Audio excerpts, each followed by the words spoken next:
Last வீடியோவில் ஒரு hello world மாடியூலை எப்படி ரைட் பண்ணுறது அப்படின்றத பார்த்தோம். இந்த வீடியோவில் அந்த மாடியூலை எப்படி பில்ட் பண்ணுறது அப்படின்றத பற்றி பார்ப்போம். கர்னல் மாடியூல்ஸை 2 டைப்பாக பிரிக்கிறாங்க. ஒன்று இன்ட்ரி மாடியூல், ரெண்டாவது out of tree module. In tree மாடியூல்ன்றது ஏற்கனவே அது இன்டர்னல் டு லினக்ஸ் கர்னல் ட்ரீயாக இருக்கும். அது ஏற்கனவே ஒரு லினக்ஸ் கர்னலோட ஒரு பார்ட்டாக இருக்கும். ஸோ அதுதான் வந்து இன்ட்ரி மாடியூல். அதை டெவலப்பர்ஸே அதை மெயின்டைன் பண்ணி வச்சுருப்பாங்க.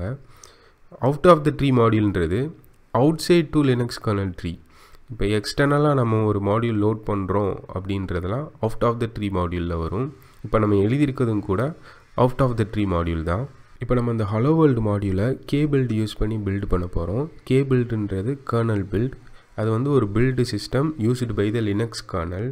இப்போ அந்த K-build யூஸ் பண்ணி நம்ம பில்ட் பண்ணுறனால அந்த லினக்ஸ் கர்னலுக்கான கம்பேட்டபிளாக நம்மளோட மாடியூல் மாறிடும். எப்படி சொல்கிறேன்னா, இப்போ இந்த கர்னல் பில்ட் பண்ணுறதுக்கு ஒரு பில்டு இன்ஃப்ராஸ்ட்ரக்சர் யூஸ் பண்ணியிருப்பாங்க. பில்டு இன்ஃப்ராஸ்ட்ரக்சர்ன்றது அதுக்கான டூல் செயின்ஸ், அதுக்கான ஃப்ளாக்ஸ், அதெல்லாம் தான் பில்டு இன்ஃப்ராஸ்ட்ரக்சர்.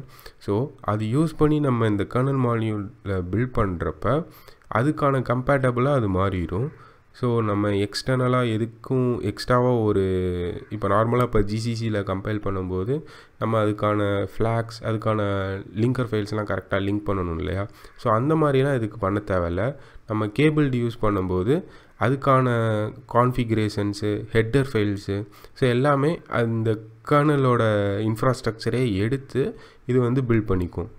இப்போ இந்த எக்ஸ்டர்னல் மாடியூலில் பில்ட் பண்ணுறதுக்கு நமக்கு என்ன தேவை அப்படின்றத பார்த்தீங்கன்னா, ஒரு ப்ரீபில்டு கர்னல் சோர்ஸ் நமக்கு அவைலபிளாக இருக்கணும். That contain configurations and header files used in the build. நம்மகிட்ட அந்த ப்ரீபில்டு கர்னல் சோர்ஸ் இருக்கும்போது நம்ம டெவலப்பர்ஸ் ஃபர்தராக அதோட கர்னல் கான்ஃபிகரேஷன்ஸில் ஏதாச்சும் சேஞ்சஸ் பண்ணியிருந்தால் கூட நம்மளோட கஸ்டம் டிரைவர் என்ன ஆகும்னா அதுக்கு ஏற்ற மாதிரி ஆட்டோமேட்டிக்காக ரீபில்ட் ஆகிக்கும். ஸோ அதனால தான் நம்ம K-build யூஸ் பண்ணி பில்ட் பண்ணுறோம். இன்கேஸ் நம்ம K-build யூஸ் பண்ணாமல் நான் கஸ்டமாகவே நான் பில்ட் பண்ண ட்ரை பண்ணுறேன் அப்படின்னா அது கர்னலோட கம்பேட்டபிளாக மாறாமல் அது எரர்ஸ் த்ரோ பண்ண வாய்ப்பு நிறையா இருக்குது. பில்ட் இம்பார்ட்டண்ட் என்ன அப்படின்றத பார்த்தீங்கன்னா, ஒரு ரூல் சொல்கிறாங்க, have a prebuilt Linux kernel source tree on your machine and build your module against that. So நீங்கள் ஒரு prebuilt kernel Linux kernel source ட்ரீயை வச்சுட்டு அதுக்கு அகைன்ஸ்டாக நீங்கள் அதை பில்ட் பண்ணுங்கள், உங்கள் மாடியூலை பில்ட் பண்ணுங்கள் அப்படின்னு சொல்கிறாங்க. நீங்கள் அந்த மாதிரி அகைன்ஸ்டாக உங்கள் மாடியூலை நீங்கள் பில்ட் பண்ணலை அப்படின்னா நீங்கள் இன்கேஸ் உங்கள் மாடியூல் பில்டு கூட ஆகிடலாம்.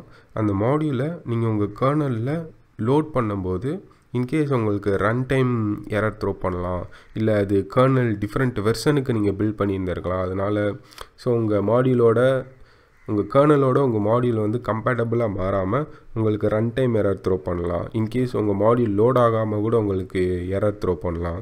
ஸோ அதை தான் அவங்க இந்த பில்ட் இம்பார்ட்டண்ட்டாக சொல்கிறாங்க. நம்ம ப்ரீபில்டு கர்னல் வெர்ஷன்ஸை 2 வேல நம்ம அப்டேட் பண்ணிக்கலாம். ஒன்று, கர்னலை டவுன்லோட் பண்ணி அதை நம்மளே பில்ட் பண்ணுறது ஒரு டைப்பு. ரெண்டாவது டைப்பு, நம்ம டார்கெட் மிஷினுக்கு ஹெட்டர்ஸை இன்ஸ்டால் பண்ணுறது ரெண்டாவது டைப்பு. இப்போ நம்ம ராஸ்பெரி பையில் செகண்ட் ஸ்டெப் தான் நம்ம ஃபாலோ பண்ணியிருக்கோம். ஹெட்டர்ஸை நம்ம இன்ஸ்டால் பண்ணியிருக்கோம், லினக்ஸ் ஹெட்டர்ஸை. நம்ம இந்த எக்ஸ்டர்னல் மாடியூலை பில்ட் பண்ணுறதுக்கு என்ன கமாண்ட் யூஸ் பண்ணுறதுன்றதை பார்ப்போம். ஃபஸ்ட்டு இந்த பிளாக் டயக்ராம் பார்த்தீங்கன்னா உங்களுக்கு 2 பிளாக் இருக்குது. ஒன்று டாப் லெவல் மேக் ஃபைல், ரெண்டாவது கீழே இருக்கிறது local make file. Local make ஃபைல்ன்றது என்னென்னா, இப்போ நம்ம லோக்கலாக இப்போ நம்ம மாடியூலோட டைரக்டரிக்குள்ளே நம்ம இப்போ ஒரு மேக் ஃபைல் எழுத போகிறோம். ஸோ அது வந்து local make file. Top level make file எங்கே இருக்குன்னா அது லினக்ஸ் கர்னல் ட்ரீயில் இருக்கும். ஸோ அதுதான் வந்து top level make file. So இப்போ இந்த கமெண்ட் பார்த்தீங்கன்னா, make -c path to linux kernel tree m equal to path to your module ஃபைனலாக டார்கெட். மேக்ன்றது என்னென்னு பார்த்தீங்கன்னா, அது GNU மேக் யூட்டிலிட்டி. மேக் ஃபைலில் இருக்க இன்ஸ்ட்ரக்ஷனுக்கு ஏற்ற மாதிரி நம்ம சாஃப்ட்வேரை அது பில்ட் பண்ணணும். -cன்றது அந்த மேக் ஃபைலை ரீட் பண்ணுறதுக்கு முன்னாடி ஒரு ஸ்பெசிஃபிக் டைரக்டரிக்கு நீ ஸ்விட்ச் பண்ணிக்கோ அப்படின்றது சொல்கிறது தான் -c. நம்ம என்ன பாத் கொடுத்துருக்கோம்னா லினக்ஸ் கர்னல் ட்ரீக்கான பாத்து கொடுத்துருக்கோம். ஸோ அந்த டைரக்டரிக்கு அது ஸ்விட்ச் ஆகிட்டு அதில் இருக்க மேக் ஃபைல் அது ட்ரிகர் பண்ணி ஸோ இப்போ கம்பைலர் ஸ்விட்சிங் நடந்துருச்சு. ஸோ இப்போ அந்த கான்ஃபிகரேஷன்ஸ் அது யூஸ் பண்ணிக்கிட்டு m பாத் டு யுவர் நம்மளோட மாடியூலுக்கான பாத்து கொடுத்துருக்கனால அந்த கான்ஃபிகரேஷன்ஸ் அது யூஸ் பண்ணி நம்மளோட மாடியூலை அது பில்ட் பண்ணும். டார்கெட்டுன்றது நம்ம இப்போ என்ன ஆப்ரேஷன் பெர்ஃபார்ம் பண்ண போகிறோம் அப்படின்றத சொல்கிறது தான் வந்து டார்கெட். டார்கெட்டில் இதெல்லாம் காமனான targets modules underscore install, clean, help. So இதெல்லாம் நம்ம இப்போ மேக் ஃபைல் பண்ணும்போது நம்ம பார்க்கலாம். நம்ம மேக் ஃபைல் இப்போ ரைட் பண்ணுறதுக்கு முன்னாடி நம்ம லினக்ஸ் கர்னலோட வெர்ஷன் என்னென்னு பார்த்துட்டு டாப் லெவல் மேக் ஃபைல் எங்கே இருக்குன்றதை பார்த்துடலாம். யூநேம் ஸ்பேஸ் -r கொடுத்தீங்கன்னா நீங்கள் கரண்ட்டாக என்ன லினக்ஸ் கர்னல் யூஸ் பண்ணுறீங்களோ அதோட வெர்ஷனை உங்களுக்கு டிஸ்பிளே பண்ணும். இப்போ டாப் லெவல் மேக் ஃபைல் எங்கே இருக்கும், அதோட பாத் எப்படி எடுக்கிறது அப்படின்றத பார்க்கலாம். ls-l ஃபைல்ஸ் எல்லாம் லிஸ்ட் பண்ணுறதுக்கு /lib/modules போனீங்கன்னா உங்களுக்கு லினக்ஸ் கர்னல் வெர்ஷன்ஸ் உங்களுக்கு ஷோ பண்ணும். ஸோ இப்போ நம்மளுக்கு என்ன டிஸ்பிளே பண்ணியிருக்கோ ஸோ அந்த வெர்ஷனுக்கான மேக் ஃபைல் தான் நம்ம எடுக்கணும். ஸோ இன்கேஸ் நிறையா வெர்ஷன் கூட இருக்கலாம். எனக்கு பார்த்தீங்கன்னா 6.1.21 ஸோ அப்படின்லாம் இருக்குது. இப்போ ஆனால் என்னோடய வெர்ஷன் 6.20. ஸோ அதுக்கான டைரக்டரிக்குள்ளே தான் நம்ம போகணும். உள்ளே போயிட்டு பார்த்தீங்கன்னா இப்போ நமக்கு மேக் ஃபைல் இருக்குது. பில்டுக்குள்ளே நமக்கு மேக் ஃபைல் இருக்கும். ஸோ இதுதான் நம்ம டாப் லெவல் மேக் ஃபைலுக்கான பாத்து.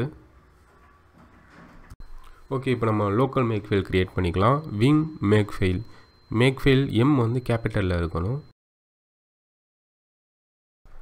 மேக் ஃபைல்ன்றது அது ஒன்றும் இல்லை, ஈஸி தான். ஃபஸ்ட்டு கேபிள் வேரியபிள்ஸ் நம்ம க்ரியேட் பண்ணிக்கலாம். obj-x module name.